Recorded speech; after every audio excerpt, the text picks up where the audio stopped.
banyak keluarga dari virus ini. Mari kita terus bersama-sama menangani pandemi ini, bergotong royong, bersatu padu, karena hanya dengan cara kebersamaan ini kita akan dapat mengatasinya.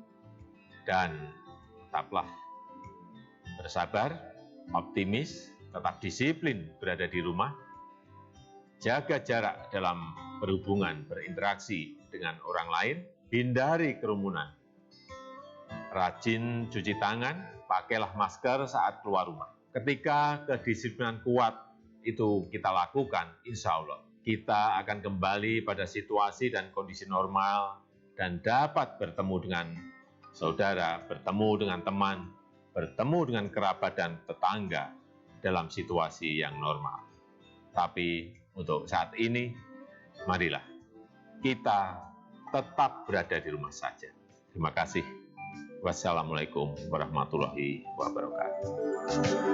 Informasi ini persembahan Kementerian Kominfo RI, Biro Pers, Media, dan Informasi Sekretariat Presiden, dan Indonesia Persada ID untuk menyiarkan baik.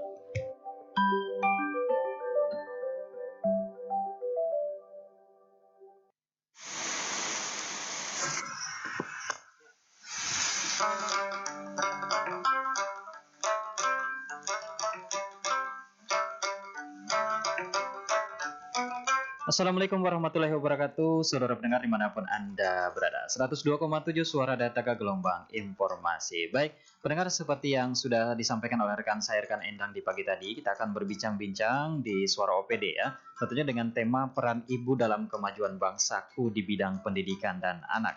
Hari Ibu diperingati setiap tanggal 22 Desember ya. Adapun tema utama peringatan Hari Ibu ke-92 tahun 2020 adalah Perempuan Berdaya Indonesia Maju. Nah, di studio kami ini sudah hadir narasumber yang luar biasa, sudah meluangkan waktunya untuk berbincang-bincang terkait dengan peran ibu nih dalam kemajuan bangsaku di bidang pendidikan. Langsung saja kita sapa Pak Kasrani ini, selaku Kepala Bidang Pengarus Taman Gender dan Pemberdayaan Perempuan Dinas P2KP P3A ya. Selamat pagi, Assalamualaikum Pak. Selamat pagi. Waalaikumsalam warahmatullahi wabarakatuh. Semangat pagi. Semangat pagi, wah. Dan juga yang luar biasa, ini Sekretaris Tim Penggerak PKK. Ini Ibu yang luar biasa nih, Bu Nurlina Zamzam sudah meluangkan waktunya. Selamat pagi, Bu. Assalamualaikum. Selamat pagi, Assalamualaikum warahmatullahi wabarakatuh. Waalaikumsalam warahmatullahi wabarakatuh. Baik, pendengar, selama 30 hingga 45 menit ya, gitu. Kita akan berbincang-bincang di kesempatan pagi hari ini terkait dengan peran ibu dalam kemajuan bangsaku di bidang pendidikan dan anak. Dan P2KB, P3A-nya agak panjang Pak Kasrani ya. Jadi saya singkat saja gitu ya. Beberapa waktu yang lalu juga memiliki program gitu ya. Sebagai bentuk apresiasi atas peran penting dan prestasi perempuan tersebut, Dinas Pendidikan, Penduduk, Keluarga Berencana, dan Pemberdayaan Perempuan dan Perlindungan Anak Kabupaten Pasir juga dalam rangka peringatan Hari Ibu yang jatuh pada 22 Desember mendatang akan menyelenggarakan Anugerah Penghargaan Perempuan Inspirasi Indonesia gitu ya. Sekaligus launching buku profil 100 Perempuan Inspirasi Pasir 2020. Nah, saya mau ke Bu Jam-Jam dulu Bu. Ini terkait dengan Hari Ibu dulu ini karena tema kita kan tentang pendidikan sebenarnya gitu ya. Nah, apa saja yang sudah disiapkan nih? Tentunya tim penggerak PKK Kabupaten Pasir ini punya persiapan menjelang Hari Ibu pada 22 Desember mendatang. Silakan Bu. Ya. Terima kasih. Kalau ditanya tentang rencana tim penggerak PKK Kabupaten Pasir, itu di dalam program-program kami sudah dari awal tahun 2020. Jadi semua pendidikan itu bukan saja kepada anak sekolah, tetapi juga pada orang tua, karena fungsi pertama untuk pendidikan itu dari orang tua. Oleh karena itu tim penggerak PKK mulai dari Januari 2020 sampai dengan November 2020 ini kami keliling di semua kecamatan untuk memberikan arahan bagi tim penggerak PKK khususnya ibu-ibu untuk meningkatkan potensi diri terutama di dalam mendidik keluarganya. Jadi mendidik keluarga ini bukan anak-anaknya saja, tapi bagi lansia yang berada dalam keluarga itu sendiri, orang tuanya sendiri, ibu dan bapak ayah, mungkin juga ada yang dewasa. Jadi pendidikan itu diberikan secara komprehensif sehingga mereka memahami apa tugas mereka sebagai pendidik awal di keluarga. Begitu juga dengan anak-anak yang pada waktu itu juga belajar di rumah karena pandemi ini, sehingga sinkron apa yang kami terapkan dengan program pemerintah dalam bidang pendidikan itu sinkron. Sehingga ada orang tua yang anaknya belajar online tidak mengerti sekali tentang bahan-bahan pelajaran itu, tapi dengan penyampaian informasi dari kami, mereka paham sekali sehingga sabar mengikuti semua program-program yang dilaksanakan oleh sekolah masing-masing terhadap anaknya, sehingga itu nyambung kepada anak-anak itu sendiri. Dan itu pun kami laksanakan. Setelah itu kami evaluasi pada bulan Desember ini menjelang Hari Ibu, ya. Jadi menjelang Hari Ibu, apa yang kami peroleh di semua kecamatan itu, 10 kecamatan itu sangat-sangat membanggakan, karena dari pihak orang tua yang kita tahu di desa-desa itu, kita yakin bahwa SDM ibu-ibu yang ada di desa kan tidak mumpuni, tapi dengan turunnya PKK sehingga mereka bisa memahami apa tugas mereka itu, terutama pendidikan dalam hal gizi, peningkatan gizi, kesehatannya, pengaruh lingkungan dan sebagainya. Budaya, sosial budaya juga mereka paham, sehingga itu diterapkan kepada keluarga dan anak-anak mereka selama pandemi ini. Itu menjelang 22 Desember ini Hari Ibu, ya. Terima kasih untuk sementara. Baik, iya. Dari awal juga sempat disampaikan bahwa Pak Kasrani juga punya program nih selaku Dinas P2 KB P3A gitu, jelang Hari Ibu gitu. Ada beberapa lomba, ada rangkaian kegiatan. Nah, ini persiapannya sudah sampai sejauh mana nih Pak Kasrani? Ya, baik. Saya menyapa dulu untuk seluruh pendengar pemirsa. Semoga semua dalam keadaan sehat. Kemudian tentu semangat pagi semuanya ya, karena kita menuju bangsaku yang maju ya ke depan. Baik, terima kasih ya. Dinas Pengadilan Penduduk, Keluarga Berencana dan Pemberdayaan Perempuan dan Perlindungan Anak telah menyusun, dan tentunya kami telah melakukan kerjasama ya dengan organisasi-organisasi perempuan, termasuk di dalamnya adalah dengan organisasi PKK, karena kita ketahui bahwa PKK adalah organisasi yang paling besar dan sampai ke desa-desa, dan ini harus kita saling bersinergi, dan ini kita buktikan dengan adanya MOU dengan Ketua Tim Penggerak PKK Kabupaten Pasir yang kita tanda tangani secara bersama, dan semua kegiatan kami selalu melakukan koordinasi dengan PKK, masukan-masukan dari organisasi-organisasi, dan tentu yang lebih banyak adalah PKK, karena memang kami menyadari betul bahwa PKK ini adalah sampai ke desa-desa tersebut. Nah, keterkaitan dengan kegiatan kami ya, sebagaimana dulu kami juga sampaikan bahwa sejak bulan Januari kami telah melakukan pendataan ya. Tentu lagi-lagi adalah bekerja sama dengan organisasi perempuan, PKK, GOW dan organisasi lainnya. Kita ingin mendata 100 tokoh ya, itu yang kita lakukan, dan kalau persiapan alhamdulillah sudah final ya. Kemudian selain dari itu, kesiapan kita adalah untuk memeriahkan Hari Ibu ini ya, menggairahkan Hari Ibu ini ya, kita juga telah melakukan lomba-lomba, dan tentu juga itu adalah kaitan dengan kerjasama dengan organisasi-organisasi perempuan di Kabupaten Pasir. Ada beberapa lomba yang kita laksanakan. Yang pertama adalah kita ingin memperlihatkan bagaimana bakti seorang anak kepada orang tua. Jadi kita ada lomba foto, dan itu pesertanya adalah masyarakat umum. Nah, kita bagi menjadi 4 kategori di sana. Ada usia PAUD, kemudian usia SD SMP, kemudian usia SMA, dan usia mahasiswa dan umum ya, seperti itu. Jadi ada 4 kategori di sana lombanya. Kemudian ada lomba video dongeng. Nah, kenapa ini kita lakukan? Karena kita ingin kaitan, karena kita adalah juga kaitan erat sekali dengan pendidikan. Kita ingin menghidupkan kembali budaya dongeng yang sekarang ini semakin mulai pelan-pelan menghilang. Nah, sementara dongeng itu adalah sebagai media pembelajaran yang sangat tepat untuk anak-anak. Nah, kita sudah melakukan MOU juga dengan Kampung Dongeng Pasir, dan kita ingin buktikan bagaimana orang tua bisa mendongeng kepada anaknya, kita lombakan. Jadi ada lomba dongeng orang tua kepada anak dengan durasi yang 5 menit. Kemudian yang lomba ketiga adalah lomba video aktivitas perempuan berdaya. Nah, ini apa? Ini kita ingin memperlihatkan bahwa seorang perempuan, seorang ibu ya, itu bisa berada di mana saja. Dia bisa menjadi tulang punggung keluarga, dia mencari nafkah sendiri dan sebagainya. Nah, kita lihat di videonya, kita lombakan video tersebut, dan alhamdulillah ini mendapat tanggapan yang luar biasa dari teman-teman di teman-teman di organisasi perempuan. Dan kita juga libatkan semua ya. Jadi kita dalam rangka Hari Ibu ini kita telah bentuk juga ada panitia peringatan Hari Ibu yang tentunya adalah anggotanya juga dari teman-teman di organisasi perempuan. Jadi sementara seperti itu ya, Mas. Ya, baik.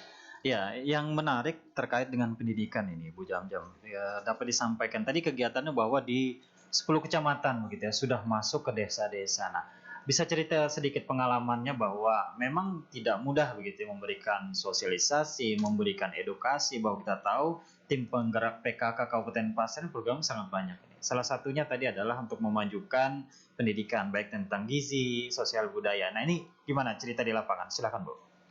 Ya, terima kasih untuk melanjutkan. Yang kami laksanakan di kecamatan oleh tim penggerak PKK, karena kita tahu bahwa di PKK itu ada 4 kelompok kerja, ya. Kelompok kerja pertama itu kalau secara umum itu pendidikan mental spiritual. Sedangkan di Pokja 2 itu pendidikan dasar, PAUD, koperasi, dan UP2K, usaha peningkatan kesejahteraan keluarga. Sedangkan Pokja 3 itu tentang pangan, sandang, dan tata laksana rumah tangga. Ini semua pendidikan. Kemudian di Pokja 4 itu, kalau kita lihat Pokja 1 itu pendidikan mental spiritual, kalau di Pokja 4 adalah pendidikan kesehatan. Nah, kesehatan ini kan lengkap. Jadi kalau kita mau bahagia di dunia ini, itu 4 Pokja itu yang berperan.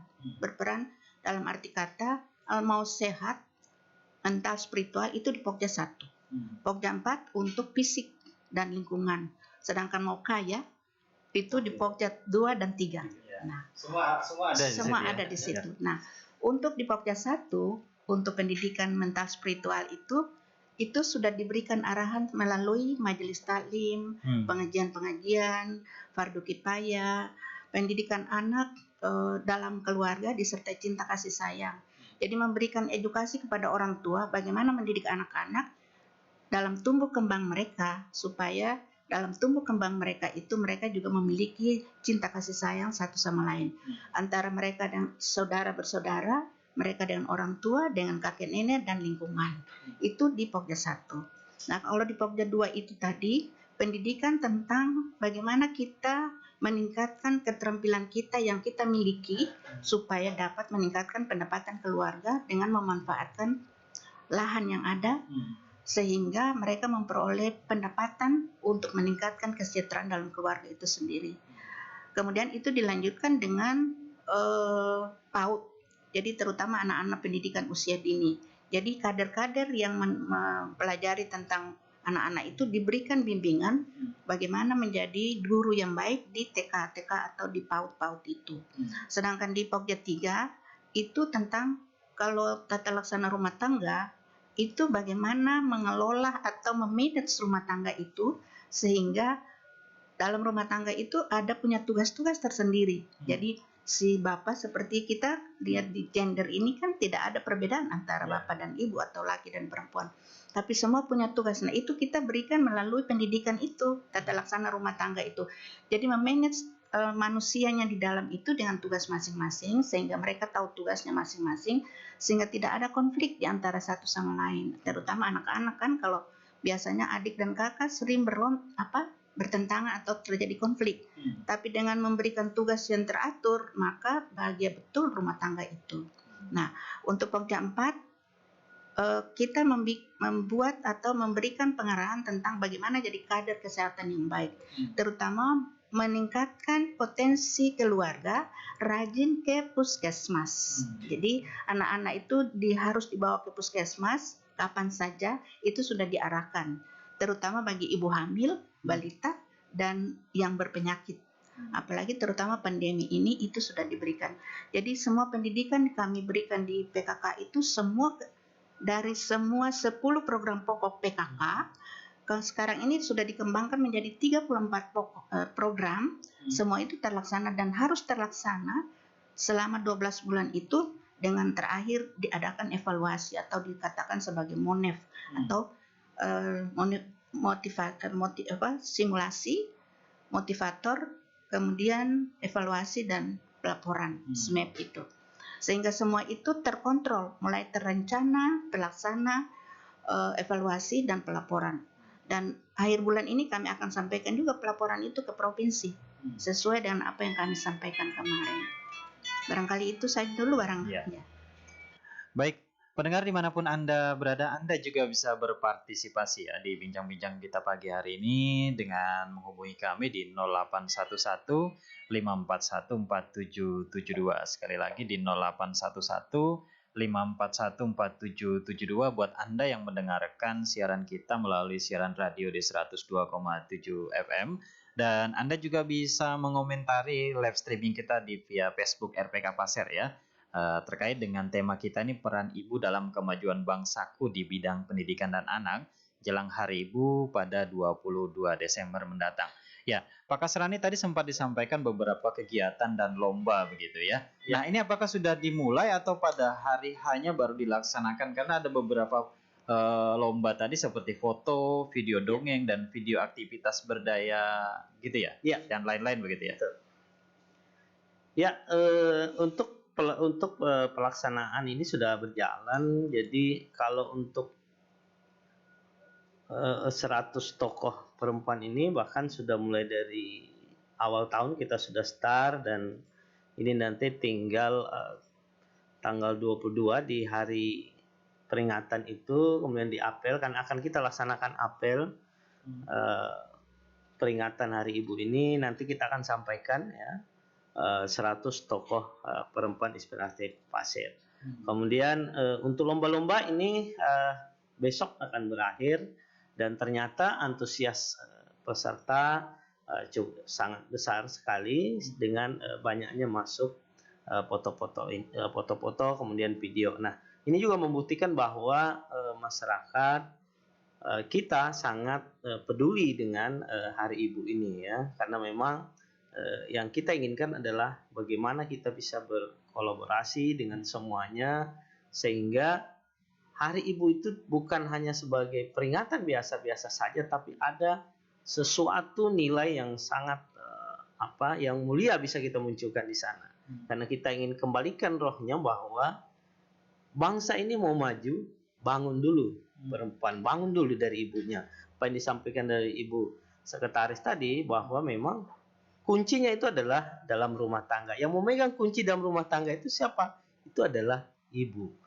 Kalau ibu akan bekerja dengan baik, kemudian memberikan pembelajaran, pendidikan dengan baik, maka semua akan menjadi baik. Nah, dari situlah kita inginkan ini muncul bukan hanya sebagai peringatan biasanya, tapi itu ada roh ya, ada satu hal yang sangat luar biasa kita ambil di sana. Nah, untuk itu juga kami di Dinas P2 KBP 3A ini, dalam rangka Hari Ibu ini kita juga kemarin ya bersama-sama dengan semua organisasi perempuan termasuk juga PKK, tim penggerak PKK Kabupaten Pasir, kita juga sudah launching satu gerakan ya, Perempuan Berdaya Kabupaten Pasir Maju.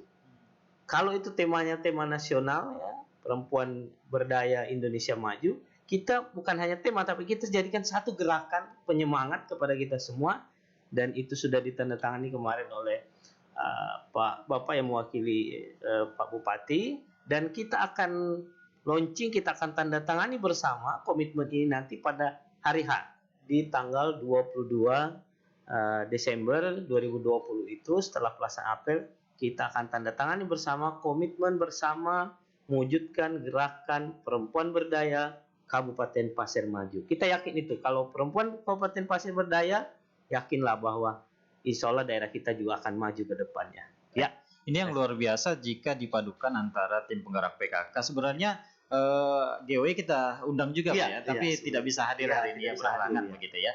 Dan juga ada yang sakit ya. Iya, dari kepala sekolah ya. Kepala sekolah ya, Ibu kepala sekolah juga. Baik, Bu, ini terkait dengan tema kita hari ini ya, tentang peran ibu dalam kemajuan bangsaku di bidang pendidikan anak. Nah, ini bagaimana pandangan ibu ini terhadap peran ibu dalam mendidik anak? Kita ketahui ini kan di tengah pandemi, apalagi nanti kita akan bahas juga tentang daring. Nah, ini juga menjadi kelemahan kita gitu ya. Gimana Bu terkait hal ini? Gitu? Oke, saya lanjutkan. Jadi kalau ditanya tentang peranan perempuan, secara umum dulu saya jelaskan bahwa perempuan itu ada 5 jabatan yang dimiliki. Pertama, sebagai istri, pendamping suami yang setia dalam suka dan duka. Ya. Dia sebagai penerus keturunan. Karena yang menanam ini hanya suami, yang meneruskan keturunan ini adalah istri atau ibu itu tadi.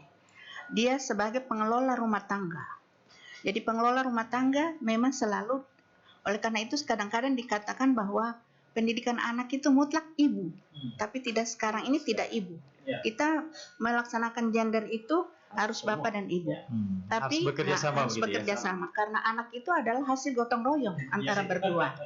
Ya. Kemudian ibu sebagai pencari nafkah tambahan, dia juga sebagai anggota masyarakat. Nah, jadi 5 fungsi itu kalau disimpulkan dia sebagai pengelola rumah tangga khusus pendidikan mental spiritual, pendidikan umum bagi anak-anak yang ada di rumah, tapi tidak terlepas dari suami juga, bantuan suami, sehingga anak-anak yang kita hasilkan itu juga memperoleh seperti apa yang kita kehendaki.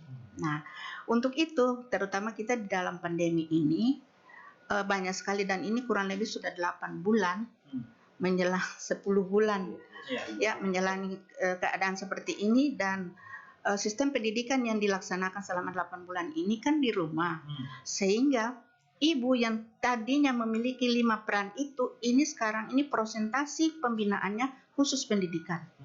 Karena apa? Tugas guru di sekolah untuk sementara dialihkan dan diminta tanggung jawab kepada orang tua. Oleh karena itu kita maklumi bahwa tidak semua ibu yang ada ini tidak memiliki potensi yang mumpuni untuk mendidik anak-anak kita itu. Tetapi dengan adanya jet set ini ada sedikit bantuan. Tetapi kalau tidak disertai dengan pengetahuan yang tinggi oleh orang tua atau ibu atau ayah, bisa jadi malapetaka bagi anak itu sendiri. Oleh karena itu kami juga sudah memberikan sosialisasi tentang bagaimana penggunaan jet ini sebenarnya bagi anak-anak yang dalam hal ini mengalami pendidikan itu melalui jaring itu, sehingga mau tidak selalu tapi sering orang tua konsultasi dengan kami mengenai hal itu, sehingga mau tidak mau kami harus turun langsung kepada yang betul-betul membutuhkan bantuan, kami datang ke sana. Oleh karena itu untuk ke depan, dan saya yakin bahwa sistem pembelajaran ini nanti ini sudah ada warning bahwa akan diadakan lagi tatap muka di awal 2021. Tetapi dengan apa yang kita alami selama 8 bulan ini, sudah ada bekal bagi ibu-ibu atau orang tua itu untuk bagaimana cara mengatasi anak-anak supaya apa yang dia alami selama 8 bulan itu bisa ditingkatkan lagi. Artinya bukan selalu harus membantu. Karena apa? Kita lihat bahwa sangat diuntungkan bagi anak-anak ini dengan waktu. Karena semua pekerjaan sekolah itu dilaksanakan oleh orang tua, anaknya tidak mengerti. Sampai-sampai ujian pun atau ulangan pun orang tua yang mengerjakan, anaknya tidak tahu. Berarti orang tuanya yang mengerjakan tugas-tugas itu. Nah, ini juga kesalahan besar. Tapi dengan kita turun untuk bersosialisasi itu, ibu-ibu itu menyadari, sehingga mau tidak mau tadinya perlahan-lahan mau membantu, perlahan-lahan sedikit demi sedikit mengurangi sehingga anak itu juga merasa bertanggung jawab untuk melaksanakan tugas-tugas yang diberikan. Nah, untuk ke depan nanti misalnya dari pihak sekolah dengan pihak rumah, keluarga atau orang tua itu harus sinkron dalam arti kata jangan sampai memberi tugas atau pembelajaran itu melebihi kemampuan anak itu menerima atau menyerap, sehingga jangan sampai orang tuanya tidak mampu, tapi guru memaksakan. Yang jadi beban, yang jadi korban ini adalah anak-anak. Oleh karena itu, untuk ke depan nanti mungkin saja kami menyiapkan waktu untuk bersosialisasi kepada guru-guru di sekolah, sehingga apa yang merupakan tugas dari sekolah bisa dipresentasi yang sangat minim untuk orang tua dan anak, sehingga itu bisa tercapai maksimal secara optimal untuk mencapai prestasi dari anak-anak itu sendiri. Jadi kami berpendapat bahwa memang pendidikan utama ini adalah pada ibu. Tapi dengan fungsi ibu yang 5 tadi, syukur alhamdulillah kalau semua ibu itu bisa berperan seperti itu. Tapi tidak mungkin, Sir. Memang ada, tapi langka untuk itu. Tapi untuk Indonesia maju ke depan, apalagi di Pasir, perempuan maju, mau tidak mau itu harus 5 unsur itu harus dilaksanakan sebaik-baiknya.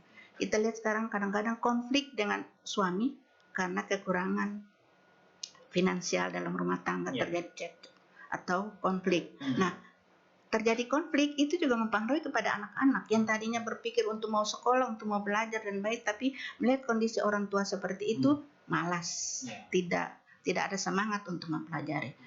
Kemudian ibu ini juga kadang-kadang dia sebagai pengelola rumah tangga tidak pandai memanage keuangan dan sebagainya. Dia sebagai anggota masyarakat juga tidak berperan, tidak memberikan kontribusi pada masyarakat bagaimana baiknya. Nah, oleh karena itu peranan PKK di sini juga sangat-sangat urgen, sehingga mau tidak mau untuk ke depan kami akan meningkatkan lagi dengan satu mata tatar itu PAR itu, pola asuh anak dan remaja dalam keluarga disertai cinta kasih sayang. Jadi kadang-kadang ibu-ibu tuh konflik dengan suami karena ekonomi, anak jadi korban, sehingga tidak disertai dengan cinta kasih sayang tapi caci maki dan sebagainya. Ini juga memberikan edukasi yang tidak baik kepada mereka, sehingga nanti pada saatnya nanti mereka jadi orang tua terulang lagi seperti itu. Nah, untuk itulah ke depan mudah-mudahan kita semualah di masyarakat Kabupaten Pasir ini berusaha supaya kaum ibu terutama memiliki potensi yang mumpuni sehingga mereka bisa mengelola rumah tangga itu dengan baik, menghasilkan generasi muda yang unggul, sehingga ke depan Pasir maju, Indonesia maju. Ya, terima kasih untuk sebentar. Baik, ya sebelum saya ke Pak Kasran ini, kita menyapa juga ini ada Pak Najaluddin dari Perizinan sedang menonton video kita ini, live streaming kita gitu ya. Dan seluruh pendengar setia juga RPK Pasir yang stay di 102,7.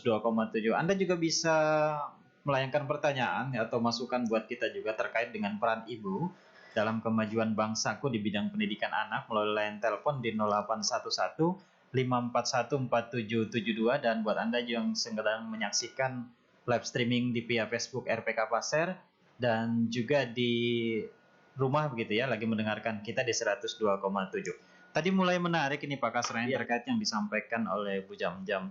Memang ini perlu kerjasama begitu antara seorang ayah, ibu. Banyak sekali permasalahan-permasalahan, ditambah lagi dengan pandemi COVID ini kita harus belajar di rumah. Kita dituntut harus bisa menggunakan gadget begitu ya. Nah, ini gimana nih tanggapannya Pak Kasran? Silakan. Ya, betul sekali ya Bu, bahwa memang disampaikan Ibu tadi bahwa beban ya pendidikan kita sekarang ini tertuju kepada orang tua di rumah ya. Yang tadinya ya, tapi ini kita juga ambil ada hikmah di sini bahwa yang tadinya orang tua yang tidak begitu memperhatikan pendidikan anak sekarang terbalik ya. Bahkan yang disampaikan Ibu tadi terbalik itu sampai yang berlebihan, sampai ada yang sampai mengerjakan tugas-tugas dari untuk anak itu sendiri. Nah, yang tadinya itu adalah kewajiban itu diserahkan sepenuhnya pada sekolah. Orang tua kadang kurang melakukan kontrol terhadap pendidikan itu, sehingga bebannya itu terfokus kepada sekolah, kepada guru di sekolah. Padahal kita ketahui tadi disampaikan oleh Ibu bahwa guru terbaik itu, guru terutama dan paling utama itu adalah orang tua di rumah. Nah, bagaimana dengan kondisi sekarang ini ya, dengan menggunakan media daring ini, kemudian penggunaan gadget ini. Nah, mau tidak mau ya, sekarang suka tidak suka kita harus lakukan itu. Kenapa? Karena adalah di zaman sekarang ini, di zaman teknologi yang serba canggih ini, di zaman milenial ini, memang ini sebenarnya adalah tergantung bagaimana dari kita untuk menggunakannya. Nah, dengan pendidikan, harapan kita dengan adanya alat ini, ya, dengan adanya teknologi ini, anak itu bisa lebih leluasa, lebih mencari lagi, lebih banyak lagi pendidikan di sana. Kalau dulu kita konsentrasi hanya kepada guru ya, Bu ya, kepada guru, kemudian kepada buku-buku di sekolah. Sekarang anak-anak itu bisa mencari dengan berbagai macam panduan, dengan berbagai macam sumber di melalui gadget ini. Nah, cuman permasalahannya sekarang, nah, sudah siapkah kita sebagai orang tua, sebagai pendamping di rumah untuk bisa mengatur pemanfaatan ini. Nah, untuk itu ya, kami kemarin bersama-sama dengan beliau juga narasumber, Ibu Sekretaris, ini juga sebagai narasumber kemarin, kita menggandeng organisasi-organisasi wanita di Kabupaten Pasir, kemudian juga dihadiri oleh Ibu Gubernur. Kita melakukan kegiatan, bagian dari kegiatan Hari Ibu ini adalah bagaimana cara kita memanfaatkan gadget ini untuk pendidikan anak. Nah, yang paling utama yang kita bisa lakukan adalah kita tidak akan pernah bisa untuk lari dari kenyataan ini. Tapi sekarang adalah bagaimana pengaturannya. Mengaturnya itu adalah tentu menyiapkan waktu-waktu tertentu untuk anak, dan selalu orang tua harus selalu mendampingi. Nah, kemudian selalu memberikan pengertian kepada anak bahwa ini hanya digunakan pada saat-saat pembelajaran berlangsung. Kemudian kita harus banyak mengisi kegiatan-kegiatan di luar kepada anak kita, sehingga tidak hanya serta-merta berpegang kepada gadget ini. Apa yang bisa dilakukan? Misalnya dengan banyak membaca, memberikan buku-buku cerita, mendongengkan kepada anak. Nah, ini adalah langkah-langkah yang bisa kita lakukan untuk itu. Dan kita yakin dengan ini semua akan bisa menambah kemampuan anak kita. Nah, apa yang disampaikan Ibu tadi memang kembali ya kepada bagaimana orang tua. Nah, harapan kita ke depannya memang harus banyak ya, dan kami selalu melakukan koordinasi bekerjasama dengan tim penggerak PKK Kabupaten Pasir, bahwa memang kita harus banyak melakukan sosialisasi, melakukan pendidikan kepada anak-anak. Dan ke depan memang kita harapkan banyak program-program itu yang memang arahnya kepada orang tua, kepada keluarga. Karena membangun negara ini, lagi-lagi membangun negara ini, membangun satu RT itu harus membangun dari bawah, dari keluarga. Nah, di PKK ada dasar Wisma ya Bu ya. Nah, kalau keluarga-keluarga ini sudah bagus, maka satu RT juga akan bagus. RT bagus, satu desa juga akan bagus. Seterusnya sampai ke negara. Berhasilnya satu desa, berhasilnya satu kabupaten, berhasilnya satu provinsi, maka akan menunjang, maka Indonesia itu akan bisa berhasil. Jadi sekali lagi bahwa kita tidak akan bisa terlepas dari teknologi. Tapi bagaimana sekarang kita memanfaatkan teknologi itu untuk kepentingan kita, kepentingan anak kita, untuk mengejar masa depannya. Dan jangan sampai terbalik, kita dimanfaatkan oleh teknologi ini untuk akhirnya kita yang menjadi tertinggal oleh teknologi itu. Karena banyak sekali dampaknya ya. Ya, mungkin ini sementara. Terima kasih. Baik, Bu Jam-Jam ya, tadi tempat disinggung bahwa di awal tahun 2021 ada beberapa sekolah begitu ya yang sudah melaksanakan tatap muka. Nah, kalau dari beberapa program kita mengevaluasi sudah hampir 10 bulan pandemi COVID-19 ya yang melanda, memang ada keluhan beberapa ibu-ibu terkait penggunaan gadget begitu.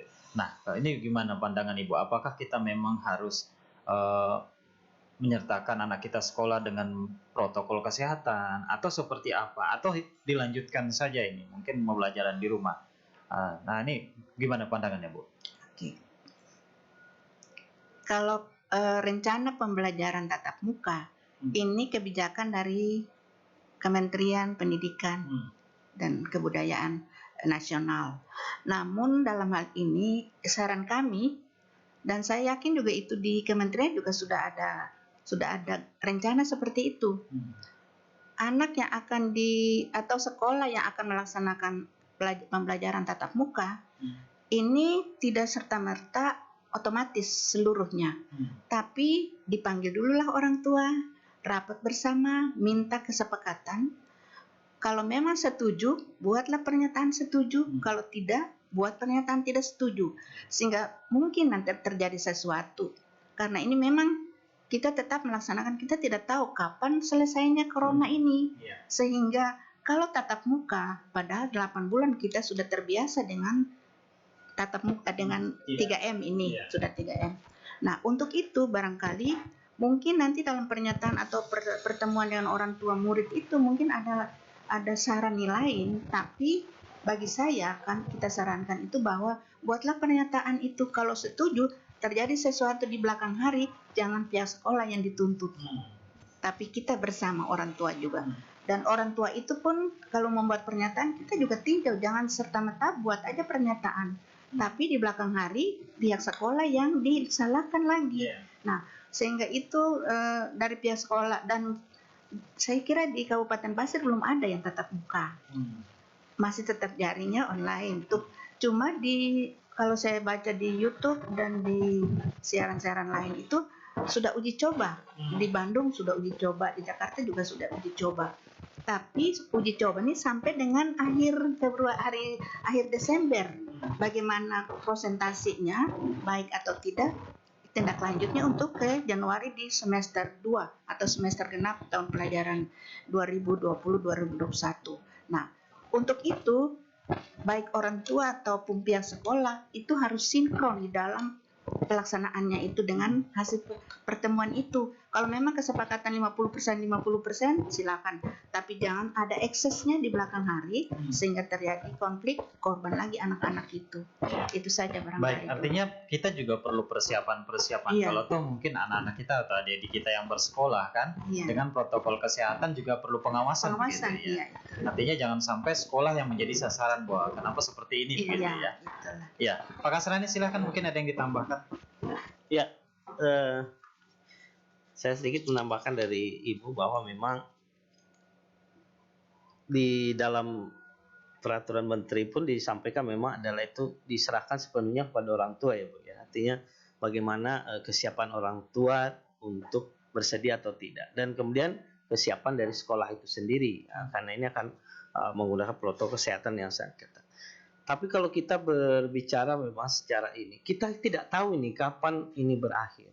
Kalau kita tidak akan lakukan kebiasaan baru, masa sih kita harus sampai kapan itu harus belajar secara daring? Sementara anak-anak itu kalau sudah ditanyakan juga, mau sekolah, pasti semuanya mau sekolah. Karena mereka sudah jenuh, ya ada rasa jenuh di rumah, kemudian bersosialisasi dengan teman-temannya juga sangat sulit sekali ya. Kemudian kalaupun orang tua ditanyain secara langsung juga banyak juga yang ya sudah sekolah aja ya seperti itu. Tapi memang di balik itu semua memang kita menyadari bahwa memang mungkin ada harus dilakukan, tapi memang tidak langsung harus full ya seperti itu. Mungkin ada pembagian waktu Bu ya, misalnya 1 hari kemudian lanjut libur lagi 1 hari. Jadi ada pembiasaan baru. Nah, ini kan kita akan melakukan satu proses pembiasaan baru. Baik, kita coba untuk melakukan pembiasaan baru. Tapi yang terpenting adalah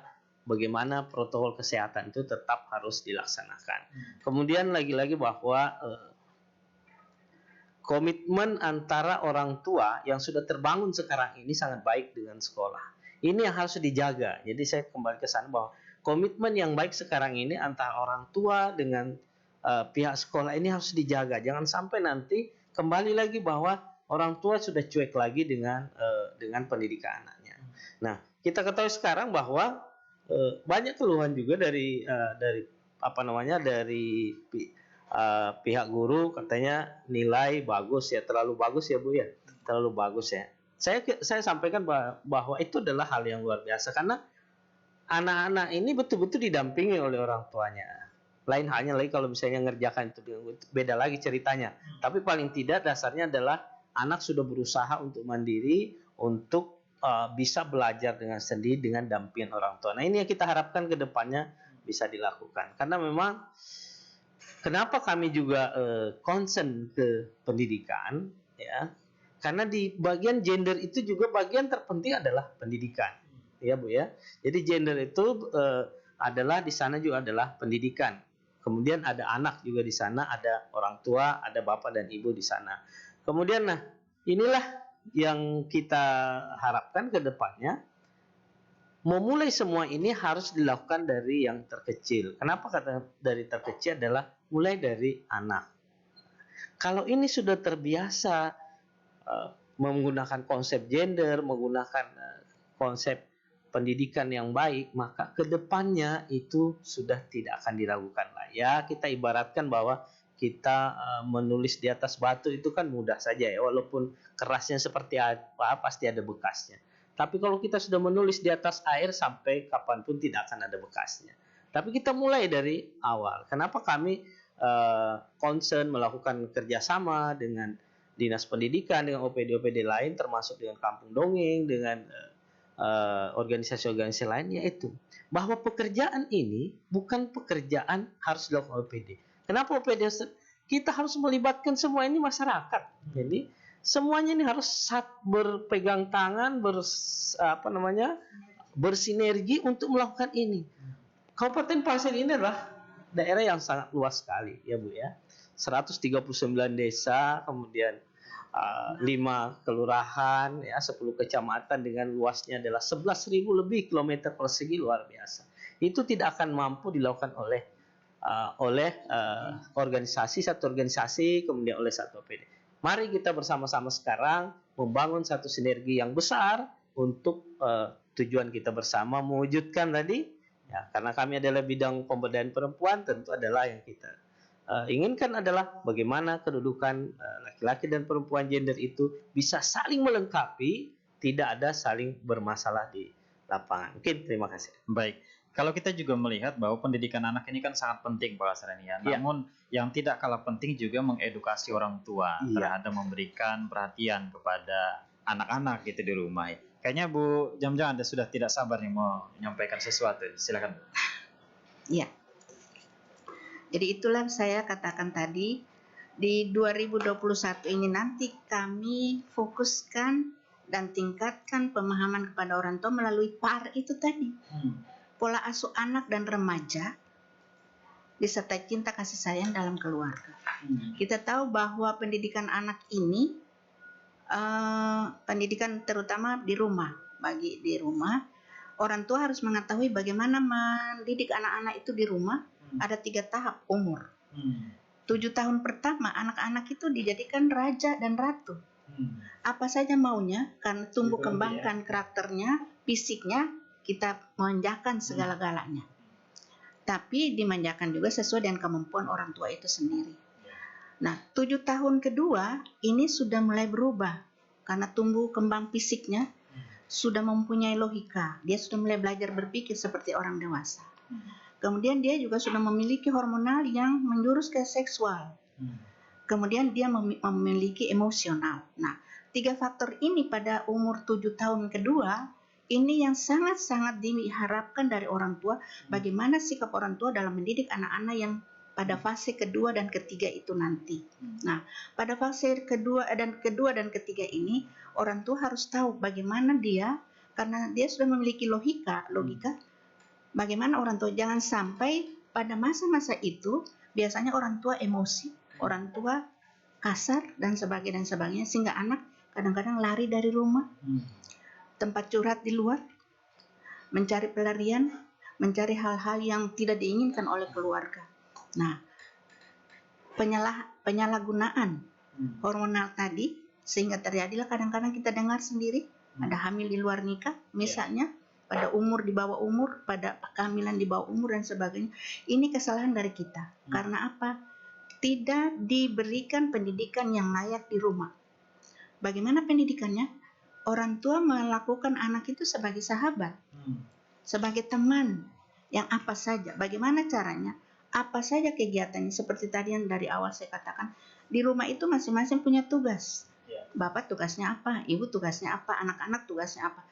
Itu bukan sekedar diberikan begitu aja tugasnya, tapi evaluasi tugas itu sendiri sehingga anak itu merasa bertanggung jawab, selalu dikontrol oleh orang tuanya. Nah, dengan demikian dia memiliki rasa tanggung jawab, dia memiliki rasa kepemilikan dalam keluarga itu, sehingga satu sama lain saling terikat.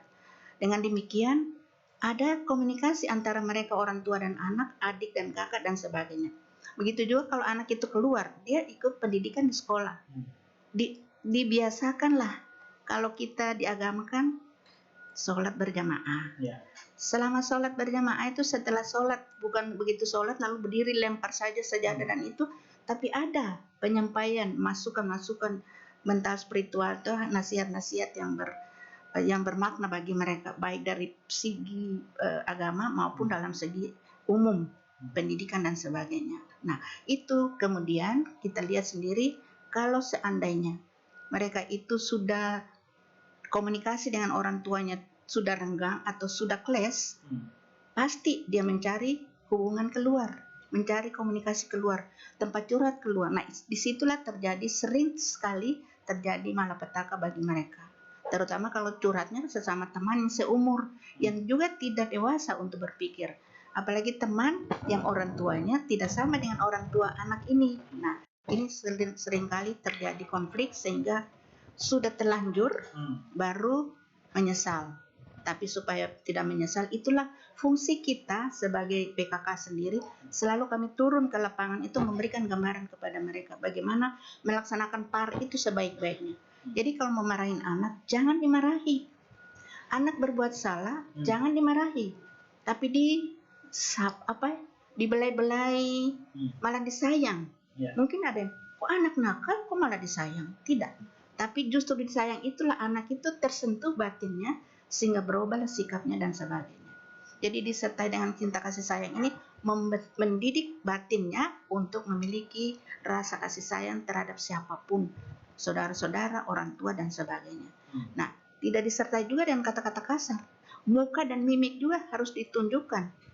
Jadi kalau mau tegur anak, jangan mata menceleng dengan mimik yang kasar. Itu juga sudah memberikan gambaran batasan kepada anak itu sendiri, hingga menghindari dia ingin menghindari kita, sehingga dia mencari pelariannya keluar. Nah, itu itulah fungsi dari PKK ini, akan meningkatkan mengenai PAR ini ke depan.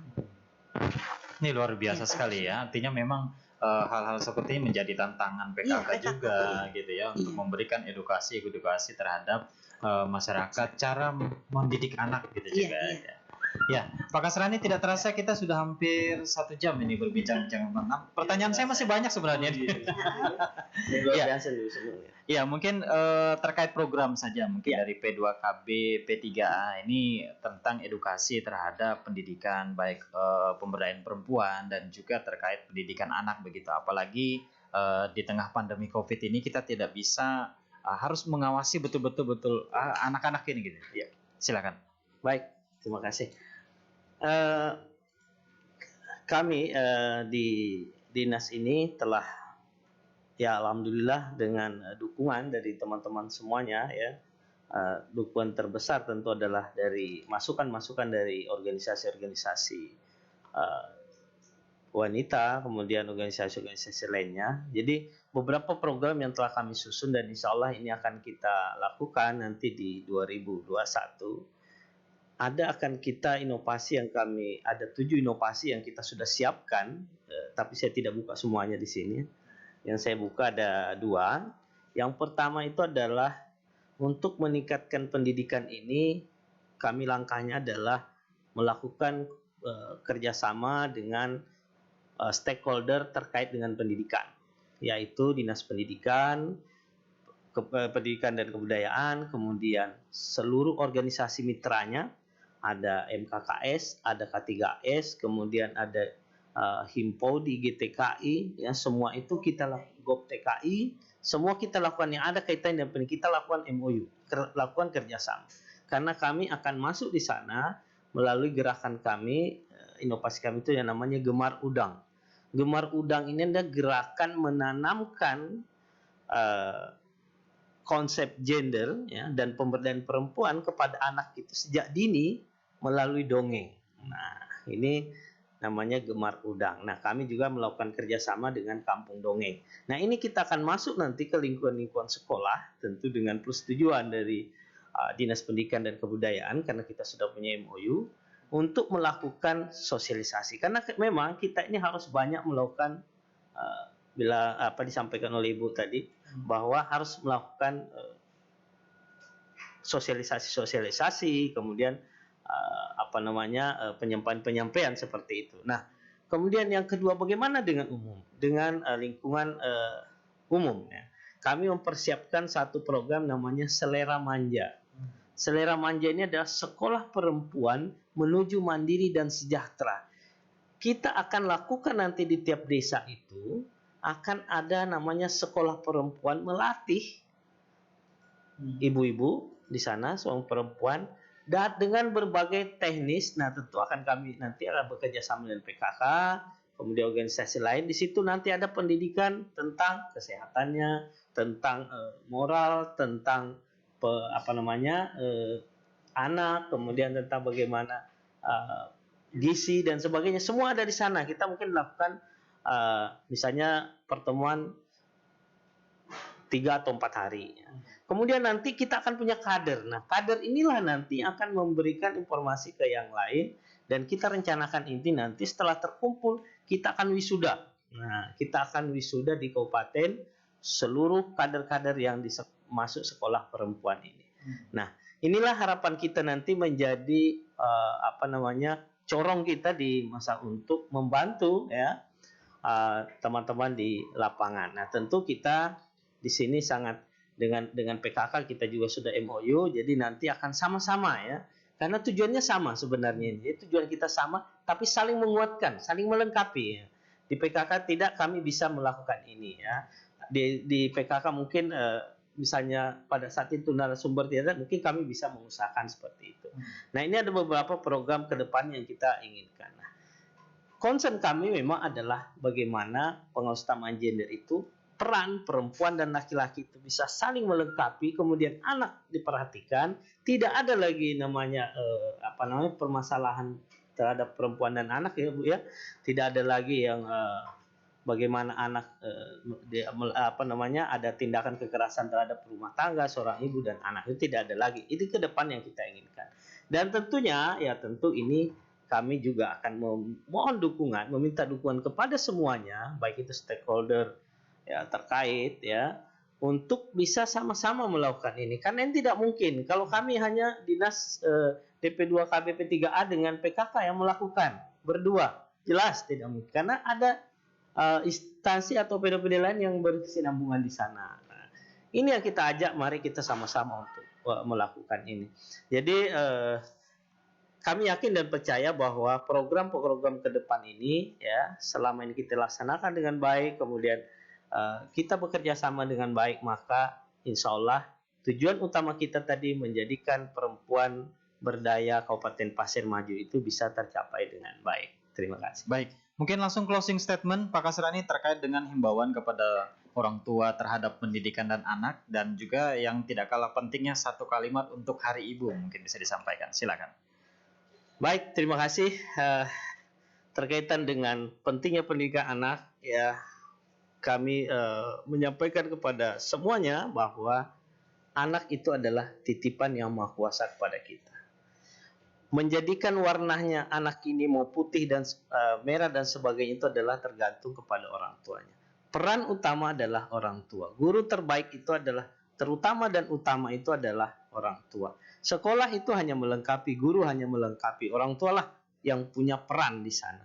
Nah, untuk itu mari kita bersama-sama mewujudkan, menjadikan anak-anak kita yang anak-anak yang cerdas, ceria, bermoral ini, karena mereka ini adalah generasi yang akan menjadi generasi emas ya Bu ya. Generasi emas di Indonesia emas di 2045. Yang sekarang ada dengan kita inilah yang akan menjadi itu. Nah, kita harus persiapkan pondasinya betul-betul itu matang. Nah, bagaimana dengan pendidikannya tentu adalah mari kita sama-sama perannya ya, semua OPD, kemudian semua organisasi dan semua masyarakat untuk sama-sama menggerakkan pendidikan ini.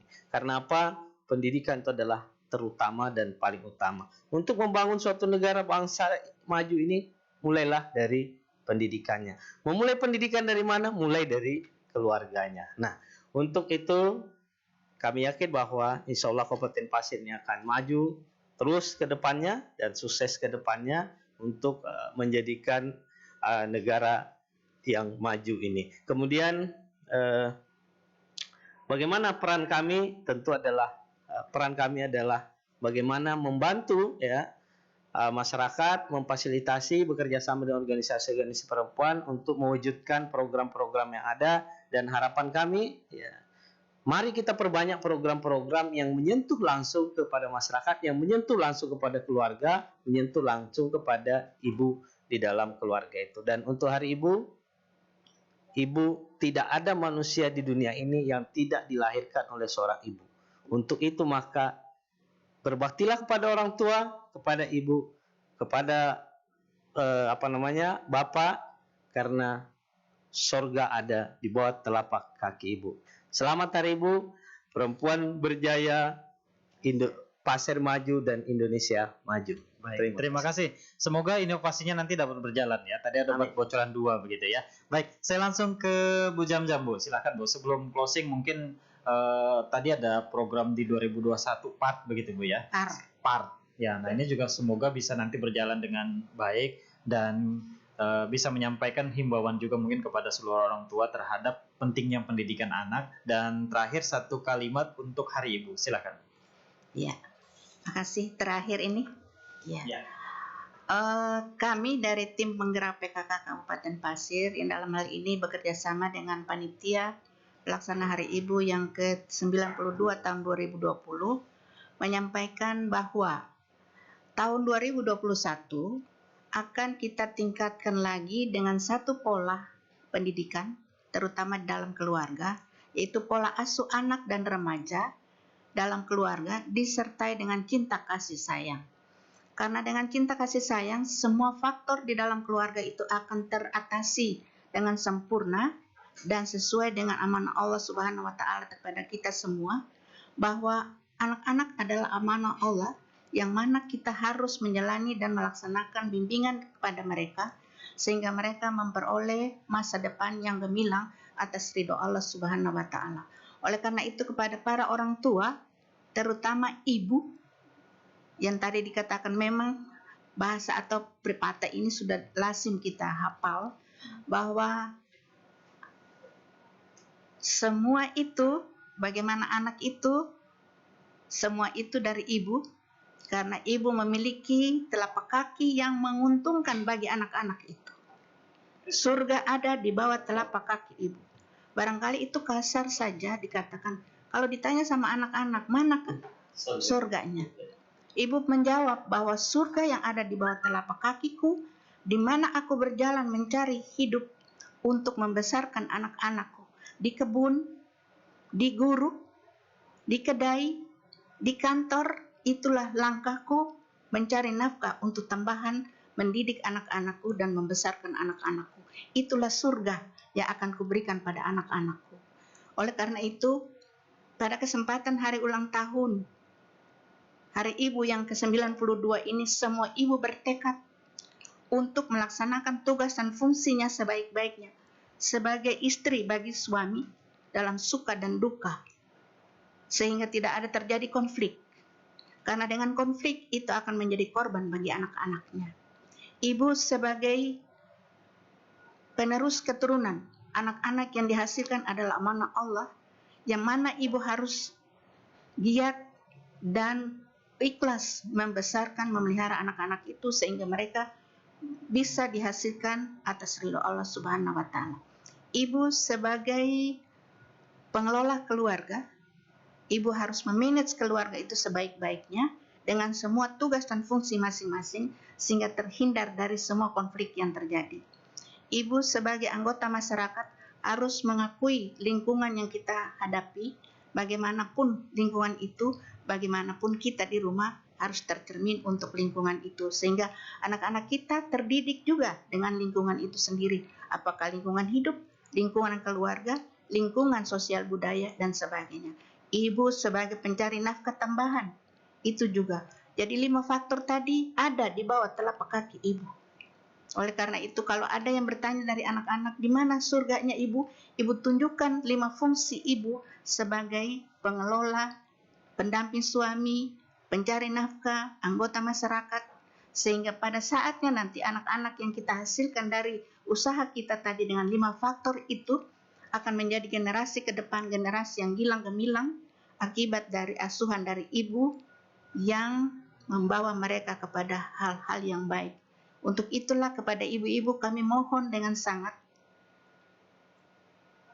serahkan diri, minta ridho Allah Subhanahu wa Ta'ala dalam segala tingkah laku kita, begitu juga anak-anak dan keluarga kita, sehingga pada saatnya nanti apa yang diciptakan oleh negara bahwa Indonesia maju kalau perempuan berdaya dengan 5 faktor tadi, sehingga kita akan mencapai bagaimana pasir maju, begitu juga Indonesia maju. Baik. Terima kasih. Wassalamualaikum warahmatullahi wabarakatuh. Waalaikumsalam warahmatullahi wabarakatuh. Luar biasa ini ya. Terima kasih Ibu Nurlina Jamjam ya, selaku Sekretaris Tim Penggerak PKK Kabupaten Pasir, dan juga Pak Kasrani ya, Kabid Pengurus Tanaman Gender dan Pemberdayaan Perempuan Dinas P2KB P3 sudah meluangkan waktu untuk di studio. Nanti mungkin kita akan hadirkan di waktu yang lain begitu ya, dengan tema yang lebih menarik gitu ya.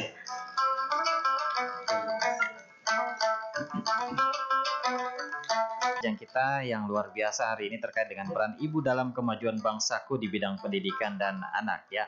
Bila kamu merasa sendirian di tengah keramaian, bila kamu membenci hidupmu sendiri, pejamkan matamu dan bayangkanlah wajah orang tua yang mencintaimu lebih dari yang lainnya. Dia adalah ibumu. Cintailah dia hari ini dan selalu. Selamat Hari Ibu 22 Desember 2020. Dan jalan-jalan ke pasar minggu naik Transjakarta lewat Jalan Layang. Kami ucapkan selamat Hari Ibu untuk ibu kita tersayang.